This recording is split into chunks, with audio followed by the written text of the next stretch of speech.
Welcome to a new episode of Outside the Panels with your host, Johnny the Machine Hughes.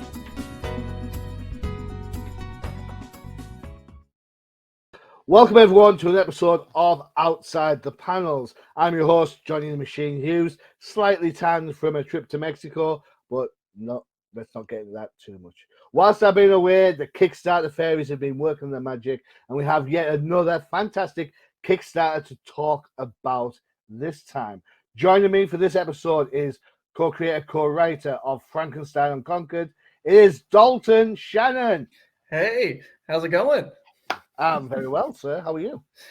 Doing fantastic. It is a great start to the week so far. Yeah, well, what can you expect for? For those that are wondering, we are recording on a Monday. It is the first day of the week. So the fact that, the Finns beat the Bills is always a good thing. Yeah.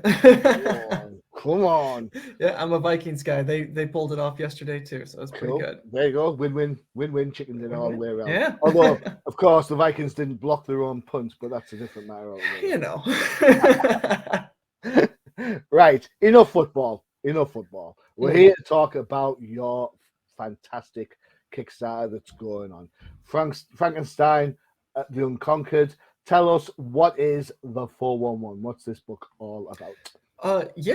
Frankenstein the Unconquered at its most basic is essentially Frankenstein's monster meets Conan the Barbarian. Not sure how much more of an elevator pitch most people need, but it's Frank with a sword fighting monsters in like a bombed out apocalypse wasteland. Cool. 500 years after the end of Shelley's original novel, Frank thaws from the ice and basically starts conquering continents and killing monsters and going on a rampage, all your standard Conan the Barbarian stuff. Cool. But in that time, he pisses off all the wrong people and they exile him into space. So when our book opens in issue number 1, he's killed all the stars in the sky to get back, and he rides a meteor to Earth, and he's back to exact his revenge. And cuts a swath of destruction across the land. It's so much fun. It's over the top. If it belongs on a Megadeth album cover, it belongs in this book. It's so much fun. Frank with a sword. I don't know what more people need. Yeah, it sounded great, and then you went like over the top. Let's send him to space. Yeah. And then kill all the stars. Frankenstein. It's like, it's an interesting take because Frankenstein books have been around from the original novel. Mignolaverse for Dark Horse has a Frankenstein few miniseries kicking around. What was it that made you interested about mashing up Frankenstein with Conan? So I've always loved the Universal monsters. We got Lugosi's Dracula, Karloff's Frankenstein, Chaney's Wolfman, all that whole pantheon. I love the classics. Classic Universal stuff from the 30s and 40s. Loved that stuff since I was a kid. And as a kid, like aesthetically, the Wolfman and Creature from the Black Lagoon really stood out to me because they just looked so cool. But as I got older and I started to kind of like dig more into them as films, the only ones that really kind of stood out to me as like art would be like Dracula, Frankenstein, and Bride of Frankenstein. Like any cinephile needs to see those films. It's not just like kitschy popcorn fare like the rest of those movies tend to be. And I was particularly taken with Karloff's performance in those 2 Frankenstein films. It's phenomenal. And he plays the monster in such a distinctly different way than Shelley's book. Where Shelley's monster is very brooding and thoughtful and really kind of sinister in his own way. Karloff's is like a 3-year-old kind of lashing out at a world that he can't understand. And the malleability of that character is he's kind of like the Batman of those Universal monsters, because nothing feels insincere. Right.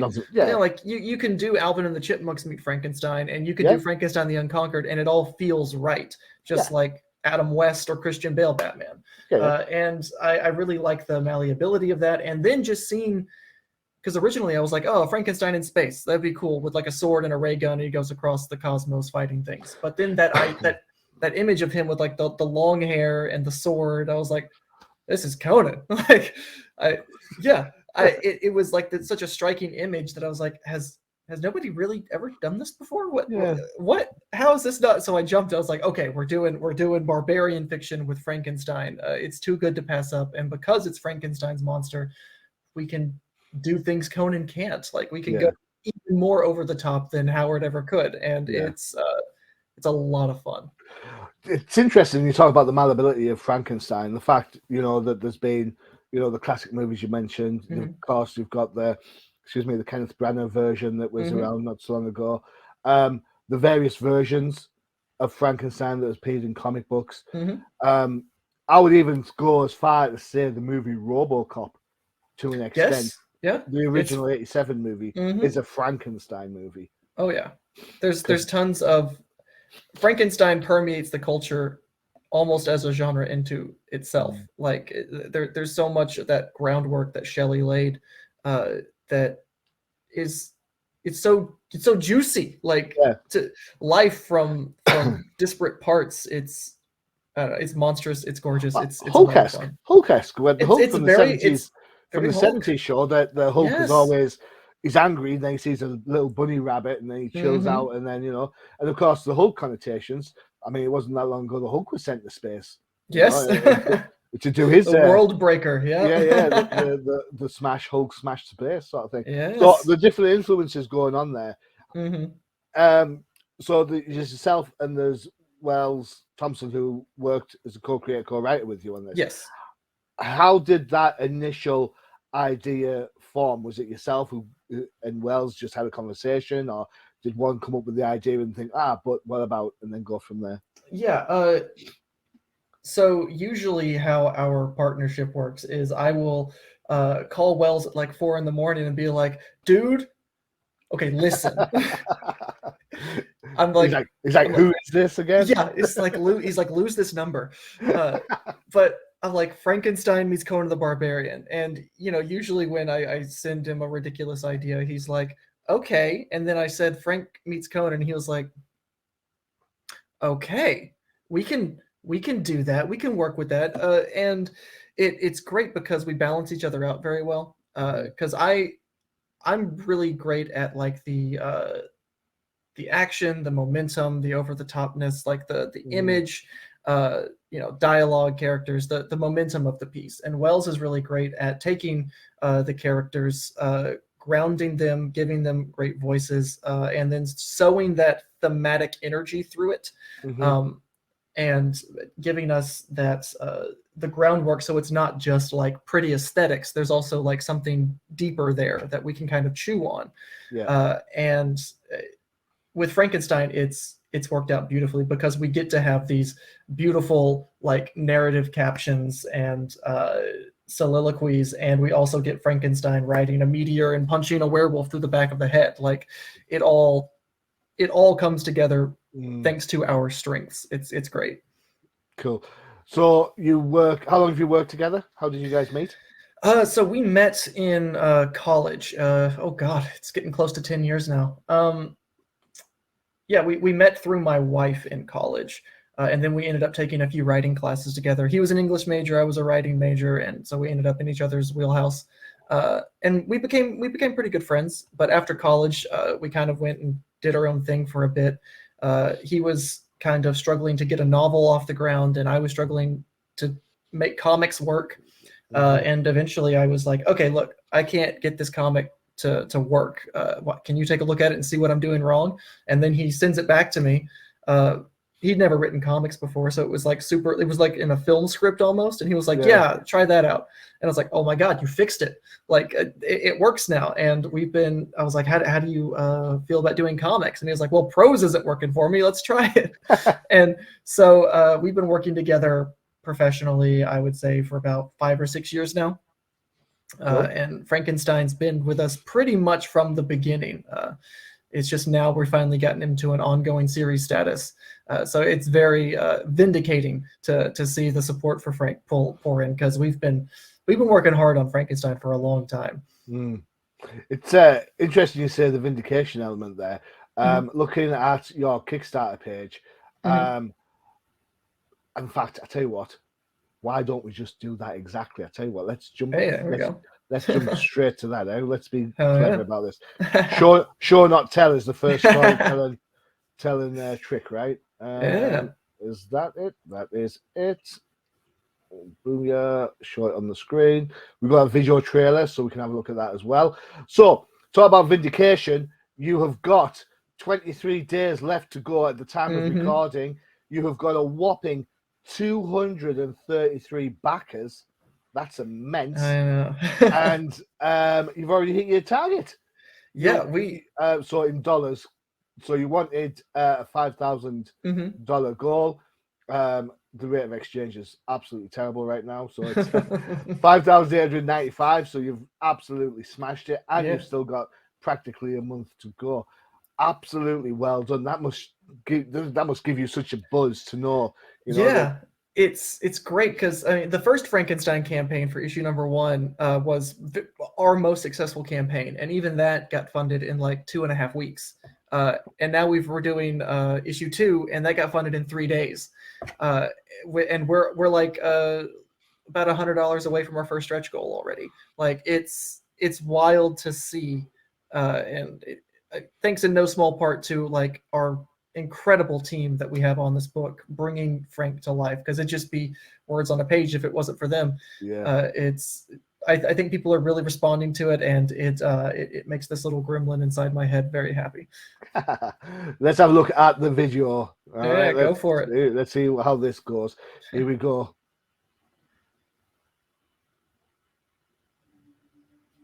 Lies are as abundant as sand in this arid wasteland. Lies and secrets long buried. The eternal dunes coerce and manipulate all who step into this land. They offer a warm bed, a long-awaited drink, a lover's embrace.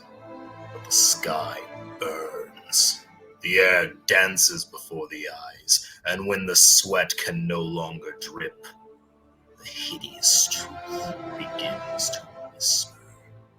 And once that truth is seen in the harsh light of the desert lands, there can be no more hiding from it. Exposed, there are only 2 options: to internalize that truth and leave the sand stronger than before, or to wilt under the weight of it and let the sands consume you. The desert is nothing but the eternal lies of its savage sands. But there are those who carry the truth with them on their warm, wretched backs. And the beast has come to share his own.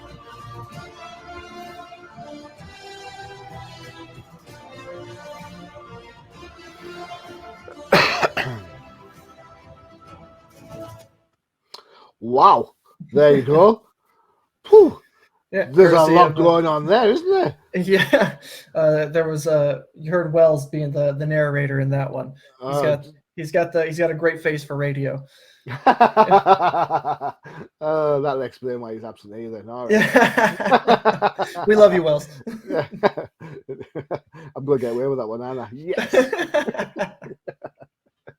Excellent. So, we had a look at the book a little while. Let's keep having a look at the Kickstarter. Yeah. Scroll on down. Stretch goals you're talking about. Here we go. This is what we're looking for. Pledge $5. You get your digital copy. Perfecto. Yeah, if you're just wanting to keep up with the book, issue number 2 is right there. But we've also got issue 1 and 2 available if you missed the last one. Excuse me. So yes, so for $8, which is a steal, by the way, you get 2 copies digitally. That's fantastic. $10. You get a digital and a physical of number 2. Ships anywhere to the world. Is that a huge effort for you guys? It can be, yeah. Those international shipping rates are ridiculous sometimes, but we make it work. And if it's like super exorbitant, we usually try and throw in some extra goodies like some stickers or something or whatever. But also with that physical, it's your choice of cover A or B, the regular Heather Vaughn cover or the Kaylin Smith variant cover. Is Kaylin Smith the one that's got some nudity in it? No, that's the Flops cover. The Kaylin Smith is the one that has like an Archie vibe to it. That's a little bit. Yes. It's fun. Okay. No, Flops has its own tier. It's our first Not Safe for Work cover, so we're kind of experimenting with it. It's been a lot of fun. Yeah. Horror and sex go together very well. They do. It's interesting because we talk. I love Kickstarters. I love the whole premise of it. I love the idea of what they can stand, what they can do. New creators, new ideas, getting out there, no preconceptions. Because the new ideas, anything can happen. All right, love all that. What I do say to people who are listening internationally is, as much as I love floppy comics, I love holding the comic in my hand and doing that. As much as I love all that, sometimes for everybody's ease, the digital is the way to go. Absolutely, yes.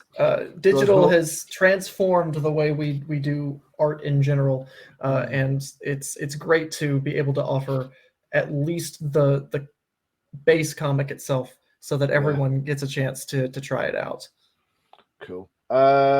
So covers. We're using one of your covers as our backdrop. So let's have a quick look at what that looks like. Oh, yeah, it's the great Heather Vaughn cover. She's doing all of our main covers. Love them.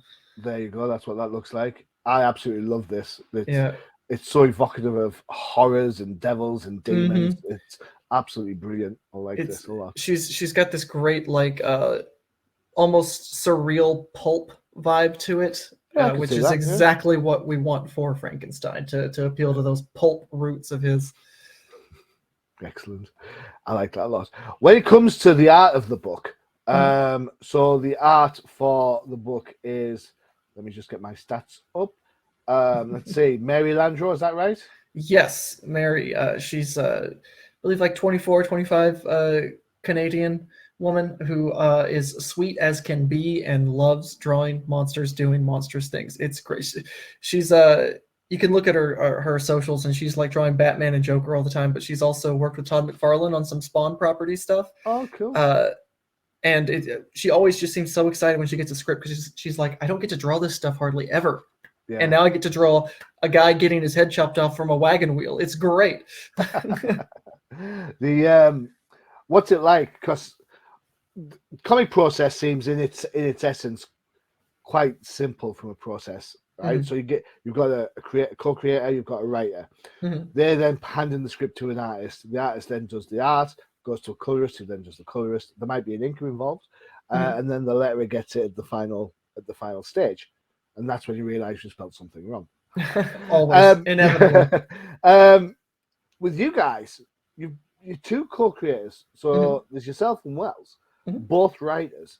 Yes. How do you then negotiate the path? Because generally speaking, artists can, as they are artists, they can take a different visual path than you might expect. Yes. How does that work if there's more hands making the decision? How does that decision work? So in regards to Wells and I, we've worked out a good process over the past few years. Usually for each project, one of us takes point. So like with Frankenstein, I take point. So I write the first draft of the script, and then I'll hand it off to Wells, who will do the second draft. And usually by draft 3, when I get my hands on it again, we have a panel lock. So at least we know, like, point to point what we can give to Mary. At that point, we send it off to Mary, and we say, hey, look, because we do full script, we do panel by panel. But by no means is it a Bible, in a sense, like, because it's a collaboration, and Mary knows better what will fit on a page, how the page will flow than we ever could. Like, there's just shadow figures in our heads. Like, end of the day, Mary knows what's best for the page. So we encourage Mary a lot often. Every artist we work with, we're like, look, these are just blueprints. It's not a Bible. So if there's a way we can make this way more visually interesting or flow better, go for it. Just we'll talk about it and we'll figure it out. So it's a very open process with our teams. We try and make it as accommodated as possible, because like nobody wants to be like dictated a story. No one Yeah. wants to be told how to draw. Like I want everyone to bring themselves into the project so that it feels like a sum of parts rather than just like one person's vision in a sense. So it's and thankfully we have a team that's very open to that and talking and meeting up and figuring out problems, and it's great. Colorists. Let's talk Yes. colorists. Oh, Dahlia. Dahlia's great. So this is Dahlia Mayer. Is that how you pronounce it? Maha. I'm British. I always get everyone's name wrong. It's my mutant ability. At Southern, as a Southern boy, I also relate. There you go. Just look at some of these colors. Obviously this is set in the desert, and you're going to see plenty of greens and yellows and stuff. But the fact it's just so expressive. It has that. It feels desolate. It feels But a Dahlia scary place to be. Dahlia is also able to pull in a ton of vibrant color as well, especially in the double page montage spread. Just give me 2 seconds to make that. There you go. Oh, look at that. Like, look at those colors. Like, I love Mary's line work, and I kind of want to do like a Frankenstein the Uncolored, where it's like an artist edition of her work. But man, then we might lose some of these colors that Dahlia is able to bring in. Like, it's almost like this neon density that just pops. It's so much fun to look at. I don't want to lose our colors. Yeah, you know, I think there's something definitive about pencil work. The colors, you're absolutely right. The colors for me, and this is the thing I love about comics, they add tone, they add texture, they add context in a lot of places. Can add emotion in there. Pencil work can show some of that, absolutely. But there's something bare and essential about just pencil works, and I think that, you know, the fact that so many books, I think Image or IDW I think it is, does a range of like masterworks. Oh, those are great. Yes, and they're all just black and whites, but it's like the black and white panels as they've drawn them. So yeah, and you can really tell which artist benefits from color more, because like you take a look at a Kirby edition of those, and like those pages still pop despite having no color. And then some of them feel a little more. Sometimes they feel. I can't think of an artist to name, but some of them are a little more lifeless in the black and whites. That the color really Jim Lee. I'll put a name to you right now. Yeah. Jim Lee. Jim Lee without Scott Williams as his inker, or Scott Hanna. Forget about it. You know what I'm saying? You know, no, I feel it.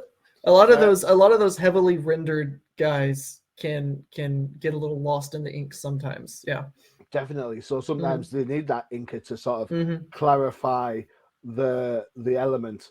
I think it's a very clever artist who can do pencils and inks, who without kind of losing themselves a little bit. Yes. And don't get me talking about writer artists, because that's just a whole bunch of bipolarness going on left, right, and center to do both of those things. Takes a special kind of cartoonist. Yeah, definitely. For me, it's kind of, I get that an artist can say, all right, I know what key elements, what action scenes I can draw. That seems to kind of make sense, but it's the dialogue that gets you from A to B. That's the tricky bit. So yeah, it can be. I've seen my fair share of artists go into the writing game, and it looks gorgeous, but sometimes it doesn't feel put together in a necessarily fulfilling way. And then whenever you see an artist try and draw, it's just hilarious. Yeah, right. Just watching me try and draw, it's ridiculous. Yeah, guys have seen my art already. I'm trying to find the books. Luckily, my book's all the way over there, so I'm not going to punish you and torment you with that. Right, before we get further into this, we shall have an advert for one of our fantastic shows. Which shall we go with? You know what? Everybody seems to love this one. We'll go with this one. One of my favorite ones. This is Crisis in the Toyverse.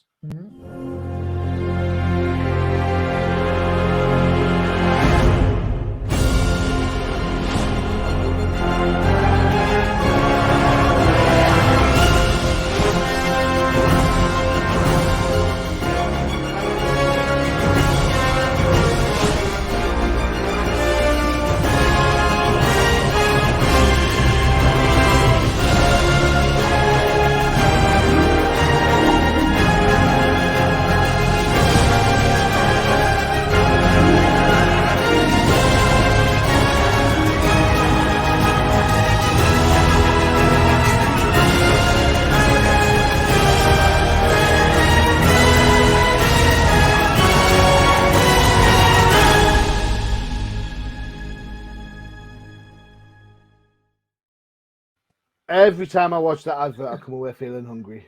No joke. I can imagine just having a Frankenstein the Unconquered figure. I think it'd be something like with cool accessories, like a wolf's head. Interchangeable wolf heads, hand. Yeah. Now you're making me want something I know I won't be able to get. Yeah, I'm just saying. We've even discussed about like those old like 60s Universal Monster models, like plastic that you snap together and then have to hand paint. We're like, that'd be hilarious if we had a Frankenstein one. But man, I don't know if your artist has worked with McFarlane, get her to drop the time. Hey, McFarlane Toys and all that. Send old Toddy a little personal email. Hey, Frankenstein the Unconquered, baby. Well, to be fair, I mean the guy absolutely rules Image Comics, right? He's absolutely a monster with Spawn and McFarlane Toys. There's no rhyme or reason to him. He'll go and do DC figures. He'll do indie figures. I tell you what, I bet you'd be more up for it than you'd think. Now that you say it. What's the worst you can do? You can say, no, I don't want to do it. But it's like, hey, now you've got a contact on your list and you think, you know what, maybe, imagine. Mary! Maybe, are you ready? A Frankenstein Unconquered versus Spawn one shot. Now you're just being mean. No, I just want to do it.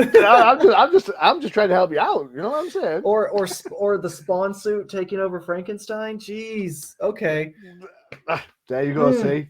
Oh, okay. Now we're gonna have to at least give Frank some chains to play with in a future issue. There you go. Yeah. There you go. Little skulls on his belt. That's yes. It. Yeah. You could. Oh, you could have him. Could have him affected by something like a poison or something, and for the whole issue, the clock ticks down, a la Spawn. The power timer. That would be. We're gonna have to do a Spawn issue now. You're making notes now, aren't you? Yeah, yeah. You heard it here first, guys. What can I say? I should try this writing gig. Yeah, Why am I talking about them? I'm here for it. Definitely, I think it's a winner with a chicken dinner all the day long. Mm-hmm. So some of the imagery we talked about earlier. There's good old Frankie waving the wolf's head around. That's on the Kickstarter video. He likes punching people through stomachs and stuff like that. It's not just about gore. There are quiet moments in there. Which do you enjoy writing or planning for the most? Do you enjoy the action scenes, or do you kind of like those quiet moments that kind of show the character that Frankie can be? Yeah, it's they like, I always have that fun of writing the action scene. I love just seeing how far I can take it while still like choreographing it well enough to where it's not super confusing. But then like after that's over, I like the come down of like having that quiet moment, because like for me a story can look cool all day, but if it doesn't have like a heart in it, if it doesn't have those characters that make you want to care about the action, it's not going to be worth much. So I really like to dig into the characters and like just have them sitting and talking. That for me, just writing conversations is probably my favorite part of writing. I have this weird particular way I like to write dialogue. Okay. And Frank is a bit different because it's set in more of a dark fantasy land. So our other book, Mechaton, is set in like our world more or less. So I get to play with more like banter and colloquialisms and things. And like the cadence of how people talk really fascinates me. So it's I like writing conversations more than I do action scenes, mostly because also more of my work gets to show up on the page than in an action scene. Fair enough. That's a fair shout. One of the things I want to bring up to everyone's attention, I'm having a look on the Kickstarter page. Let me just show the link for that again for you. Give me 2 seconds. Banners, where's it at? Boom. It is towards the not suitable for work imagery, so I'm going to not show the imagery on this one, I'm afraid. Sorry. But I was looking through the stretch goals. There is one here for it says everything, $100. And for this, you get Frank 2, digital physical variant. They're not suitable for work. You get the foil cover. You get Deathstalks the Damned. You get prints. You get stickers. You get Frank 1 digital and physical, along with Frank 1 variant. You get an annotated script for issues 1 and 2. You get some name recognition. You get signed comics. That's for $100. Now, that sounds like a great deal. It is a great deal. It is a massive deal. What impresses me the most, you have 5 backers on that. Yes. Yeah, So people seem to be jumping on it. Like they want to experience Frank. It's great to see. It's a great feeling. It stokes the ego. So it's that's not just returning fans coming back to it. This is people who are fresh to it and still want to get involved. I know it's something.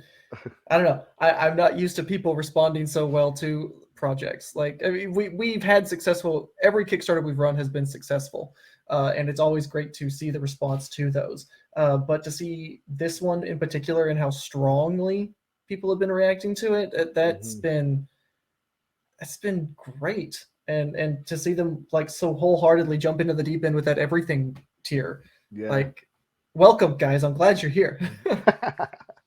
You've talked a little bit about the inspiration from Universal Monsters, and we've talked about different elements. Growing up, were you a comic book fan?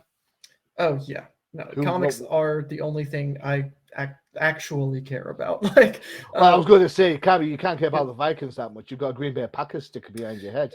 Yeah, we live in Green Bay. So that comes with the house. Every house comes with a I love Green Bay sticker. Yeah, and direct contact to Aaron Rodgers. He keeps sending recipes. I can't get him to stop. I'd move. No, Apologies. So comics. So what were you into back then? What are you into now? I was 8 when I first discovered comic books. I was really into the Spider-Man and Batman cartoons as a kid, and then I found a John Romita Jr. Spider-Man comic on our spinner rack. I'm convinced I was the last person to ever buy a comic from a spinner rack in the year 2000, and fell in love with the comic book itself and never really looked back. I feel old. You bought your comic at 8 in 2000 off a spinner rack. I'm like, oh my God. When I was 8, it was the 70s. Great. Hey, but we both had spinner racks. Yeah, thanks for that, man. Feel much better now. Yeah, great. But I was reading a bunch of, it was mostly like Spider-Man and Batman comics when I was a kid. And the older I got, I expanded. I mean, superheroes are still my bread and butter. Like, I'm still the guy who buys Justice League every month. I love that stuff. But as I got into my teen years, I discovered Grant Morrison, and I've never looked back from Grant Morrison either. Don't think I've read a bad comic from them. Always make me cry. I started to grow an appreciation for Jack Kirby when I was a teenager, and that has been a love that has festered and never quite let go. Todd McFarlane, John Romita Jr. We have to say Todd McFarlane because you're hitting him up later, right? Yeah. No, I love that guy's art. Like that early Spawn just kills. So yeah, I read. I try and have a wide palette, not just in comics, but in like film and prose and video games and music. I try and sample things. I definitely have my corners that I'm in, and you can tell from reading Frankenstein that there's a lot of Kirby, there's a lot of Morrison, and especially for Frank, like there's a lot of Roy Thomas, Conan, and John Buscema Conan comics in there. Oh, I used to love John Buscema's the way he used to draw women on Conan comics. Yes, dude, Buscema's Conan it's hard to beat. There's a lot that goes into what you see on the page, and people who aren't transparent about their inspirations are cowards. Like, you got to steal passionately. That's what you got to do. Borrow, I think is the term. Oh yeah, but the cowards. Yeah, I think you know what? I think you kind of hit a nail on the head here. There's I think someone said famously, there's only 7 types of stories in the world. Yeah, something right. Like that. So you're gonna come across somebody who, you know, influences other things. I'm in the middle of drawing a team book, and I've got an assassin called Headshot. Because there you go. what a great name for an assassin, right? Headshot. Love it. But when I drew him for the first time, I drew him with a leather jacket. I put a mask on him, and then I put the gun on the hip. I was like, you know what? It looks like the Red Hood, and I hate the Red Hood. So I was like, back to the drawing board. Yep. You know? So I was like, you know, all these influences, because I see so many comic books, because we review for Comic Crusaders as well as pods. It's very much, it's sometimes hard to get that, and I gave myself a hard time for ages, and I was like, you know what, forget it. If this looks like a short dressed version of the Raven original dress, then so be it. I mean, most media today, people do like crossover elevator pitches for. Like Frank is Frankenstein meets Conan the Barbarian. Our other book, Mechaton, is Scott Pilgrim meets Pacific Rim. Like, people like to have those reference points to kind of like pull them in, and I don't think people are like super turned off by that. Like, they like the familiarity that also breeds a new creative vision. And that's the key point you've made there, Dalton. The fact it has to be new, it has to be something. So you mentioned fresh. Yeah, exactly. You mentioned Grant Morrison earlier. Grant Morrison is the master of the abstract. You know, some of his Doom Patrol stuff is just way out there, right? Beautiful stuff. And then you've then taken that element of abstract by not only mixing Frankenstein and Conan, which logically sounds like a good fit. Then you throw him into space. Yeah. And then you're like, what am I smoking? And then it's like, how do I get him back from space? Yeah. And it's kind of this whole thing that takes that abstract level up a little bit. So I agree with you. As long as you can have your influences, of course you can. They shape us not just in creative terms, but in our lives. But you've also got to bring something to the table. And I think Frankenstein The Unconquered certainly does that. So well done to both you, Wells, and the whole team. I appreciate it. Yeah, you got to take what you love and go past it. Like, you can't just hold on to it. You got to go beyond it. Challenge it. You know, and it's all right having those reference points, because it gets people interested. Because it's so comfy. Yeah, exactly. And then when you drop the sword on them and say, "Oh, it's actually Frankenstein," all people say, "Oh, I like Frankenstein," and then the book, the image we just showed there. I mean, this harkens. Get my share screen going on. This harkens to one of the key elements of Frankenstein.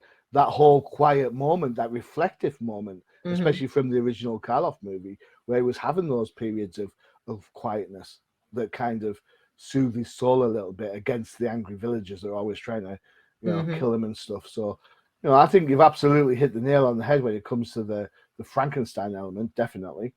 The Conan stuff is just bonkers. And then throwing him into space is even like, whoa!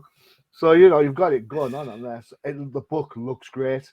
It reads great. So I am not surprised that you've already hit your targets at all whatsoever. Well, I appreciate that. It's always, most of the time you're like in the ditch and you're like, oh, I like this, but do they like this? So it's always, I always appreciate it so much when people tend to respond to it. $5,000 with 23 days to go. I think it's not just people like it.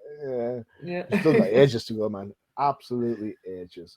Does it worry you that when you hit a target so early? Because you think it was a little surreal. like I said, it's our most successful campaign to date. That's the first time we've ever hit a target so quickly, and to just see the outpouring of appreciation and excitement for it, it's surreal. I was like, oh, this is what it feels like for people to like you. Wow. Okay. I've noticed at the back of the book, I'm looking at issue 1, there's prose pieces in there. Did Wells provide the prose pieces, or is this a 2-piece as well? So I actually took point on that prose piece. He edited it, but for the most part, that's my stuff.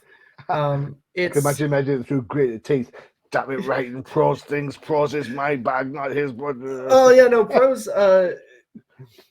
comics have completely ruined my attention span. So like it's hard for me to read prose anymore, and it's even harder for me to write prose anymore. Yeah. So which is why the little 4-page chunks have been good, because I just get to kind of exercise it a bit, and Yeah. I'm not getting burned out.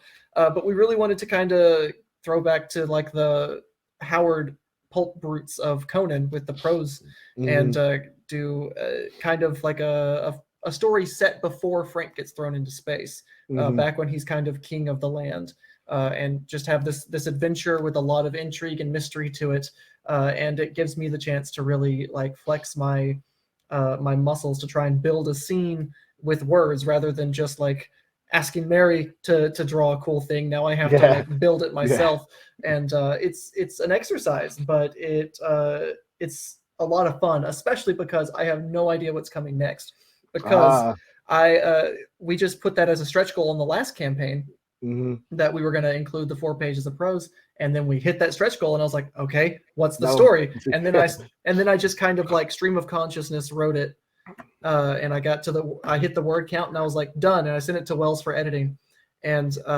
then he's like, that's cool, what happens next? And I was like, let's get to the next campaign. I don't know what happens next. Let's get the next stretch goal. You guys are going to find out what happens about the same time I do, which is a lot of fun. I like to write kind of by the seat of my pants a lot of the time. Okay, cool. It stops people guessing what's going to happen, I suppose. Yeah. Cool. Yeah, don't ask me, because I don't know. I don't know. Don't bug me, the con. All right, there you go. So we'll go through it one more time. There's a Kickstarter. If you want to click that link or follow that link, go for it. Write it down. Don't pause the video, because my face will look a strange thing. Alternatively, just go to Kickstarter and type in Frankenstein The Unconquered, and you'll be able to find it from there. It's pretty simple to do, to be honest. If you're on Twitter, you can follow Wells and Dalton. There's the Twitter on there. I'm sure there'll be loads of surprises, hints, tips on there of the book going forward, and all news detailing what's going on. Absolutely, yeah. We're always talking about it anyway. Even if you don't want it, we're talking about it. Yeah, that's how my friends feel about me talking about Mexico today. It's like, I've told it once, I've told it a million times. I'm banned from saying the word now. So, Twitter's the new slideshow party where here's the vacation pics. This is a picture of food. This is another picture of food. This is the plate empty of food. Exactly. It was good. All right, Dalton, thank you so much for taking the time out to talk to me about your book. Well done. It looks fantastic. I'm really impressed. I'm really pleased you've hit your stretch goal straight away. Your main target straight away, and that way you can then plan your future accordingly. Well done. Thanks so much for having me on. This was a blast. I love talking about books and Frank and everything in between. So thank you so much. Excellent. Don't forget to check out UCPN for all your favorite shows, including, you saw the advert earlier, The Crisis in the Toyverse. And if you're a little bit older than 8 in 2000, you might want to check out the Old Timers Comic Book Show, which talks about those comics of yesteryear. The hosts aren't old, but the comics most certainly are. All right. Dalton, thank you once again. Yes, thank you. You're more than welcome. I've been your host, Johnny Machine Hughes, and as always, adios.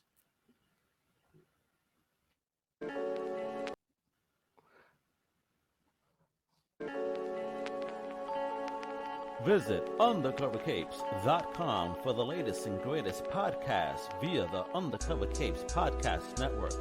Also visit our parent company website, comiccrusaders.shop, all about comic pop culture.